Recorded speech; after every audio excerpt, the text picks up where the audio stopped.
सुप्रभात बच्चों। तो पिछले वीडियो में हमने देखे थे कि कैसे वो नकल उतारते हैं, एक दिन के लिए बादशाह बन जाते हैं और फिर अपना हुक्म चलाते हैं अम्मी पे, दादी पे, आपा पे, बड़ी बहन जिसे कहते हैं, है ना। तो उस तरह से वो अपना हुक्म चलाते हैं। नाश्ता के समय में मम्मी को बोलते हैं कि नहीं तुमने मुंह नहीं धोया, पहले मुंह धो लो फिर खाना। जैसे उन्हें डांट पड़ती थी वैसे ही ये उनको डांटने लगे। अब्बा ने जब पैसे मांगे थे 5 रुपए तो उन्हें भी डांट दिए, नहीं 5 रुपए का क्या करोगे, तुम्हें तो पैसे पहले दे दिए ना, कार में पेट्रोल भी है, चलो ऑफिस जाओ, है ना। यहाँ तक हमने देखे थे। उसके आगे का देखेंगे बच्चों। तो अब नाश्ता का टाइम हो चुका था, अब तो खाने का टाइम आएगा। थोड़े देर बाद खानसामा आया। मैंने बताया था खानसामा मतलब रसोईया, जो घर में खाना बनाता है, कुक जिसे कहते हैं। खानसामा आया। बेगम साहब आज क्या पकेगा? आलू, गोश्त, कबाब, मिर्चों का सालन। अम्मी ने अपनी आदत के अनुसार खाना शुरू किया। अब देखो बेगम साहब मतलब जो इनकी माँ थी उन्हें बेगम कहते थे, है ना। रानी मतलब बेगम मतलब रानी होता है। तो आरिफ और सलीम उस दिन राजा थे, तो उनकी माँ तो बच्ची थी, लेकिन खानसामा को मतलब खानसामा तो हमेशा खाना क्या बनाना है जिसे पूछेंगे। घर की जो इनके माँ है ना, आरिफ और सलीम की माँ जो है रजिया, उनसे ही पूछेगी ना। तो खानसामा हर रोज की तरह आया और रजिया जी से पूछने लगा कि बेगम साहब आज क्या बनाएंगे, और पूछेगा तो बेगम साहब क्या बोलती है, माँ क्या बोलती है, आज आलू बनाओ, गोश्त, कबाब, उनका जो खाने का रहता है ना, कबाब, मिर्चों का सालन, सलाद जैसा, है ना। अम्मी ने अपनी आदत के अनुसार जैसा रोज ऑर्डर देती ना, उस तरह से बोलने लगी, हाँ चलो आज ये बना लो, आज हम ये खा लेंगे। लेकिन तब क्या होता है, आरिफ और सलीम आते हैं, नहीं नहीं आज ये चीजें नहीं पकेंगी क्योंकि आज तो हमारी चलेगी। आरिफ और सलीम क्या बोलते हैं, नहीं नहीं आज ये नहीं पकेगी, आज तो हमारी चलेगी, हम जो बोलेंगे वही बनाना। खानसामा जी सुन लीजिए क्या बोलते हैं। सलीम ने किताब रखकर अम्मी की नकल उतारी। आज अम्मी जैसा बोलती है ना वैसा बोलने लगे। आज क्या बनेगा, आज गुलाब जामुन, गाजर का हलवा और मीठे चावल पकाओ। गुलाब जामुन, गाजर का हलवा और मीठे चावल पकाओ। लेकिन मिठाइयों से रोटी कैसे खाई जाएगी? अम्मी किसी तरह सब्र न कर सकी, लेकिन फिर अम्मी ने बीच में टोक दिया, अरे लेकिन मिठाई के साथ रोटी कैसे खाएंगे? तो फिर क्या बोलते, जैसे हम रोज सिर्फ मिर्चों के सालन से खाते हैं। दोनों ने एक साथ कहा। आरिफ और सलीम कहते हैं, हाँ अम्मी जैसे हमको रोज मिर्चों के सालन खिलाती हो ना, दूसरा कुछ बनाते हो क्या हमारे लिए? नहीं, तो आज तुम भी मिठाइयों के साथ रोटी खाना, दूसरा कुछ नहीं बनेगा। और ये हंसने लगे दोनों। दूसरी तरफ दादी किसी से तू मैं किए जा रही थी। ओफो, दादी तो शोर के मारे दिमाग पिघलाए दे रही है। आरिफ ने दादी की तरह दोनों हाथों से सिर थाम कर कहा। जैसे ये बच्चे जब घर के अंदर खेलते रहते थे तो दादी चिल्लाती थी, अरे कितना चिल्ला रहे हो, चलो बाहर खेलो, मेरे को आराम करने दो। अब दादी किसी से यहाँ बात कर रही है घर पे आज, तो ये क्या बोलते, अरे दादी तो ना हमेशा चिल्लाते रहती है, दिमाग खराब हो जाता है, चुप नहीं बैठ सकते क्या? अपने दादी को डांटते और हंसने लग जाते हैं। उसके बाद क्या होता है, इतना सुनते ही दादी ने चिल्लाना शुरू कर दिया कि आज ये लड़के मेरे पीछे पंजे झाड़ के पड़ गए। पंजे झाड़ के पड़ गए मतलब आज ये लड़के तो मेरे पीछे ही पड़ गए। सुबह सुबह मैं हरीरा पी रही थी तो वहां भी मुझे टोक दिए कि इतना क्यों पीते हो, पेट फट जाएगा, ऐसा कोई बोलते है क्या? अभी मैं बात कर रही हूँ तो यहाँ भी मुझे डांट रहे कि इतना नहीं चिल्लाना चाहिए, इतना शोर क्यों कर रहे हो, शांत नहीं बैठ सकते क्या? दादी उनको बोल रही कि आज तो मेरे पीछे ही पड़ गए। मजाक से बोलते हैं ना दादी वगैरह, दादी दादा। फिर क्या होता है, मगर अब्बा के समझाने पर खून का घूंट पीकर रहेगी। लेकिन अब्बा ने आज बता दिया था दादी आज कुछ भी हो जाए बच्चों पे नहीं चिल्लाना है, आज ये बच्चे नहीं है, आज ये घर के बादशाह है और हम बच्चे की तरह रहना है, ये जो बोलेंगे वही हमको करना है। तो दादी भी चुपचाप बैठ जाती है ना। कॉलेज का वक्त हो गया, अब खाना भी हो गया, कॉलेज का वक्त हो गया। तो भाईजान अपनी सफेद कमीज को आरिफ सलीम से बचाते दालन में आए।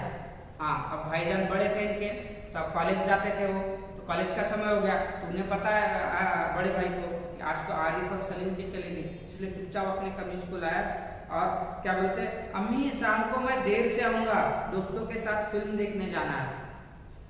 बड़ा भाई बोलता है अम्मी आज मैं थोड़ा देर से आऊंगा क्योंकि मैं फिल्म देखने जा रहा हूँ शाम को। तो आरिफ देखो उनको डांटता है, खबरदार। देखो आरिफ छोटा भाई है फिर भी अपने बड़े भाई को डांटता है क्योंकि आज वो बादशाह। खबरदार, आरिफ ने आंखें निकालकर उन्हें धमकाया, कोई जरूरत नहीं है फिल्म देखने की, इम्तिहान करीब है और हर वक्त सैर सपाटों में गुम रहते हैं आप। इम्तिहान मतलब परीक्षा आने वाला है, एग्जाम होने वाले हैं और आप हमेशा घूमते रहते हो, कोई पिक्चर देखना नहीं है, कॉलेज होता है तुरंत आ जाओ, इधर उधर घूमने की जरूरत नहीं दोस्तों के साथ, नहीं तो डंडे पड़ेंगे। ऐसा जैसे उनके पिताजी डांटते हैं ना वैसा ये डांट रहा अपने भाई को। छोटे भाई है लेकिन बड़े को डांट रहा है क्योंकि आज वो बादशाह है। फिर भाई को भी गुस्सा आ गया, ऐसा लगा एक झापड़ दो छोटे भाई को। लेकिन पहले तो भाईजान को एक करारा हाथ मारने लग के फिर उन्हें याद आ गया अरे नहीं आज तो ये राजा है। फिर कुछ सोचकर मुस्कुरा दिए, ऐसा हाथ उठाए फिर अरे हाँ आज तो ये राजा है, आज नहीं मार सकते कल मारूंगा ऐसा पड़े। लेकिन हुजूर आली दोस्तों के साथ खाकसार फिल्म देखने की बात पक्की कर चुके हैं, इसलिए इजाजत देने की मेहरबानी की जाए। हाँ लेकिन बोलते हुजूर आली मतलब अरे राजा जी बादशाह जी, लेकिन मैंने अपने दोस्तों से वायदा कर लिया है कि आज मैं तुम्हारे साथ आऊंगा फिल्म देखने, इसलिए मुझे आज्ञा दिया जाए। अपने छोटे भाई के सामने हाथ जोड़ रहा है, ऐसा बोलता है बड़ा भाई। फिर क्या होता है, बना करे बस, मैंने एक बार कह दिया ना, उसने लापरवाही से कहा और सोफे पर दराज होकर अखबार देखने लगा। हाँ लेकिन बोलता नहीं मैंने एक बार जो कह दिया। आरिफ बोलता मैंने एक बार बोल दिया नहीं, और अब खुद पेपर पढ़ने लगे ऐसे, और उसका भाई फिर चला गया। उसी वक्त आपा भी अपने कमरे से निकले, बड़ी बहन भी निकलेगी, समय हो गया ना, वो भी पढ़ने जाते होंगे। एक निहायत भरी साड़ी में लचकती लटकती बड़े हाट से कॉलेज जा रही थी, साड़ी पहन के कॉलेज जा रही थी सज धज के। लड़कियां लोग सज धजते जाते हैं ना, तो वो भी सज धज के जा रही थी। तो सलीम क्या बोलता है, आप सलीम ने बड़े गौर से आपा का मुआयना किया। मुआयना मतलब देखना। आपा को देखा, अरे ये कॉलेज जा रही है कि कहीं कार्यक्रम में जा रही है, कहीं शादी में जा रही है या कहीं त्योहार मना, एकदम सज धज के जा रही है। वो सलीम देखता है उसको, क्या बोलता है सलीम, इतनी भारी साड़ी क्यों पहनी, शाम तक गारत हो जाएगी, इस साड़ी को बदल कर जाइए, आज वह सफेद वायल की साड़ी पहनना। सलीम अपने बड़ी बहन को ऑर्डर दे देता, अरे ऐसे साड़ी पहन के कॉलेज जाते क्या, शाम तक क्या हाल होगा, चलो दूसरा जो कॉलेज का है वो साड़ी पहनो, सफेद पहन के जाओ, वायल की साड़ी पहन के जाओ। फिर उसकी बड़ी बहन क्या बोलती, अच्छा बहुत दे चुके हुक्म। आपा को गुस्सा आ गया, ठीक है बहुत आर्डर फैला रहे हो, जा रहे हो, बदल के जा रहे हो, वायल की साड़ी पहनते हो। आपा को भी गुस्सा आ गया। हमारे कॉलेज में आज फंक्शन है। आपा क्या कहती है, हमारे कॉलेज में आज फंक्शन है मतलब कुछ होगा प्रोग्राम, एनुअल डे या कुछ भी गैदरिंग जो भी है। उन्हें साड़ी पहनने की सीखने दुरुस्त की हुआ करे, मैं क्या कह रहा हूँ सुना नहीं। अपनी इतनी अच्छी नकल देखकर आप शर्मिंदा हो गई। बिल्कुल इसी तरह तो वह आरिफ और सलीम से उनकी मनपसंद कमीज उतरवा कर निहायत बेकार कपड़े पहनने का हुक्म लगाया करती है। हाँ क्योंकि आपा जैसे आरिफ और सलीम अपने पसंद के कपड़े पहने तो आपा उतरवा देती है, ये नहीं पहनना है, तुम गंदे कर दोगे, दूसरा वाला पहनो। तो आज वो आपा को बोल रहे हैं, हाँ अपने पसंद की साड़ी पहन के जाएगी, नहीं हमारे पसंद की साड़ी पहन के जाओ ऐसा। अब दूसरी सुबह हुई, अब इनका एक दिन खत्म है ना। अब तो हो गया, आज के राजा थे, अब हो गया, कॉलेज से आ गया, भाई भी आ गया, सब आ गया, रात को खाना खा लिए, सो गए। अब दूसरी सुबह हुई। अब दूसरी सुबह मतलब क्या, फिर से जैसे का वैसा, ये फिर से बच्चे और अब्बा मालक बादशाह जो पहले जैसा था। सलीम की आंख खुली तो आपा नाश्ते की मेज सजाए उन दोनों के उठने का इंतजार कर रही थी। अम्मी खानसामा को हुक्म दे रही थी कि हर खाने के साथ एक मीठी चीज जरूर पकाया करो। हाँ अब उनके घर में बदलाव आ गया।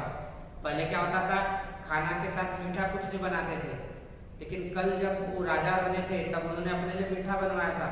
तो अम्मी ने आज खानसामा को क्या कहा, खानसामा जी आज मीठा भी बनाना, हमारे बच्चों को मीठे पसंद है।